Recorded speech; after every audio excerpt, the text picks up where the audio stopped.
6, saya sendiri Ananda Syakila dan rekan-rekan saya Alais Bandi dan Amelia Willy. Di sini kami akan membahas tentang perekayasan pelaporan keuangan. Pokok pembahasan yang akan kami bawa yaitu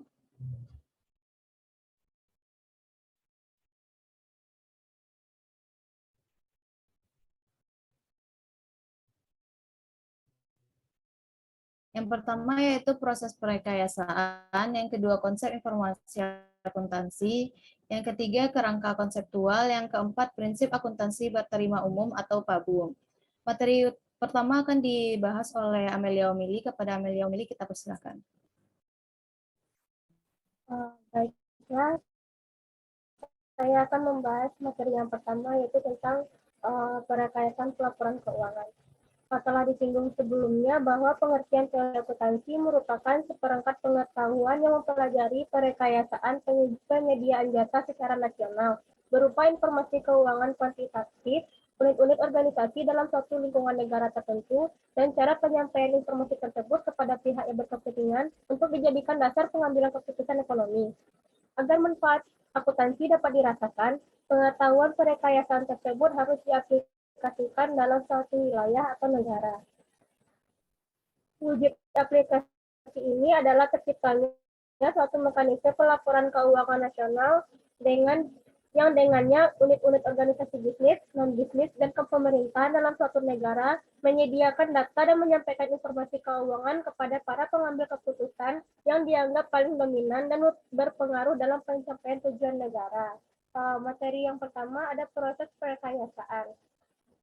Yang pertama ada siapa yang merekayasa. Proses perekayasaan bukan suatu upaya perseorangan, tetapi merupakan upaya tim yang melibatkan berbagai disiplin intelektual dan kekuatan politik, mengingat perekayasaan tersebut merupakan suatu proses yang serius, hasilnya berdampak luas dan jangka panjang. Telah disinggung sebelumnya bahwa pelaporan keuangan mempunyai dampak ekonomi dan sosial. Oleh karena itu, Badan Legislatif Pemerintahan mempunyai peran yang penting dalam hal ini, mengingat kerangka konseptual mempunyai fungsi semacam Undang-Undang Dasar Konstitusi. Idealnya, Badan Legislatif membentuk komite atau tim khusus yang ada di bawah kendalinya untuk perekayasaan tingkat nasional. Walaupun dalam kenyataan, perekayasaan di tingkat nasional secara teknis diserahkan oleh badan legislatif kepada profesi atau badan khusus untuk tujuan itu, tetapi badan legislatif mempunyai kekuatan yuridis dan politis untuk menentukan hasil-hasil perekayasaan.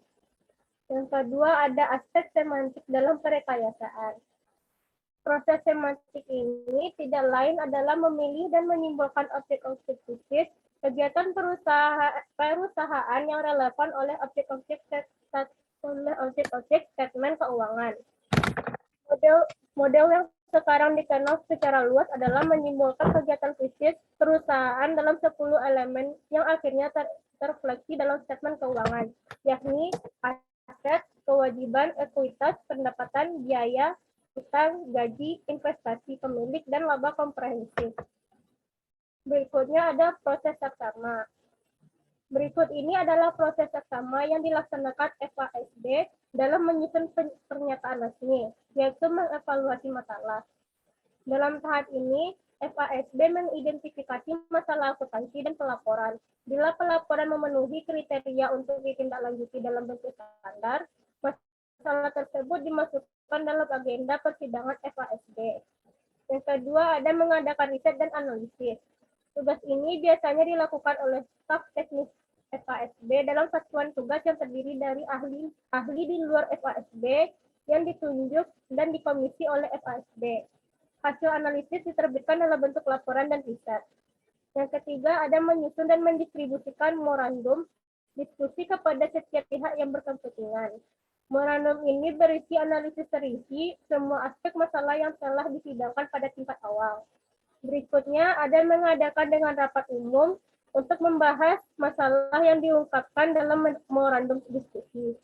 Yang berikutnya menganalisis dan mempertimbangkan tanggapan publik atas memorandum diskusi. Selanjutnya menerbitkan draft awal standar yang diusulkan yang dikenal dengan nama IPOS draft atau ED. Untuk mendapatkan tanggapan tertulis dalam jangka waktu 30 hari setelah penerbitan. Selanjutnya ada menganalisis dan mempertimbangkan tanggapan tertulis terhadap PD. Berikutnya memutuskan apakah jadi menerbitkan suatu statement atau tidak.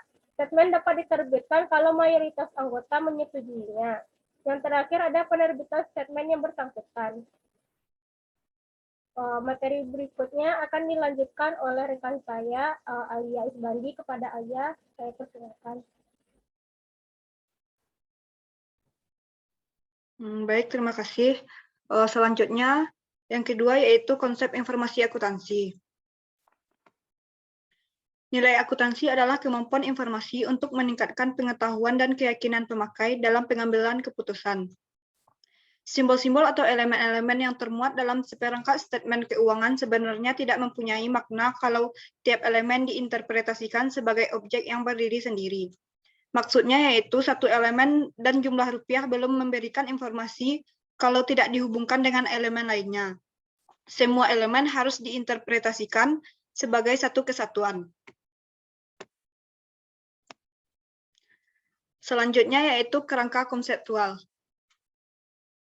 Kerangka konseptual yang pertama yaitu ada manfaat, selanjutnya model, dan yang terakhir kerangka konseptual versi International Accounting Standard Committee.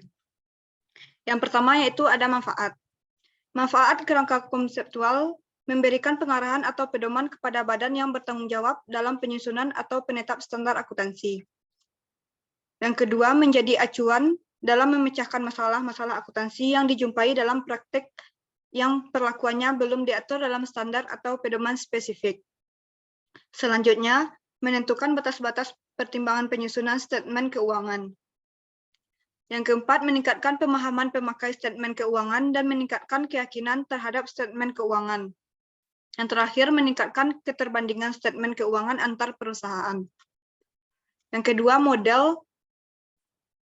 Model salah satu yang banyak dikenal saat ini adalah kerangka konseptual yang dikembangkan oleh FASB yang memuat 4 komponen, yaitu yang pertama ada tujuan pelaporan keuangan, yang kedua kriteria kualitas informasi, yang ketiga elemen-elemen statement keuangan, dan yang terakhir pengukuran dan pengakuan. Keempat komponen tersebut membentuk satu kesatuan yang saling berkaitan. Dan yang terakhir kerangka konseptual versi International Accounting Standard Committee. Kerangka konseptual versi IASC disebut sebagai kerangka dasar penyusunan dan penyajian laporan. Untuk komponen tujuan, IASC menyebutnya sebagai tujuan statement keuangan, bukan tujuan pelaporan keuangan sebagaimana FASB menyebut kemungkinan IASC menegaskan bahwa statement keuangan merupakan bagian dari proses pelaporan keuangan. Karena lingkup penerapan standar IASC adalah internasional, karakteristik lingkungan negara menjadi tidak relevan. Hal ini barangkali menyebabkan IASC tidak lagi menyebabkan istilah pelaporan keuangan dalam kerangka konseptualnya karena makna tujuan pelaporan keuangan sebagaimana didefinisikan FASB sebenarnya mengandung konteks lingkungan. Selanjutnya materi yang akan disampaikan oleh rekan saya yaitu Nanda Sakila.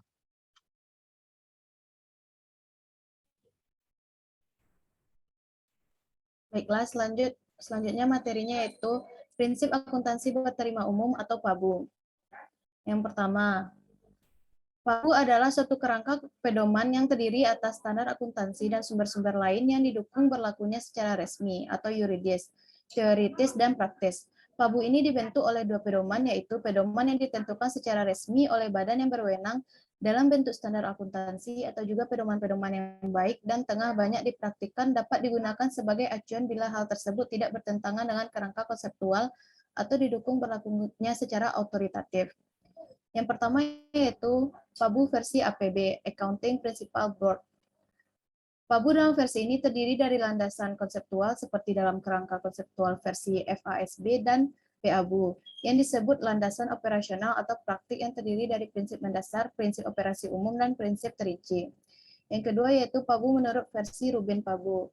Menurut versi Ruben menganalogi tingkat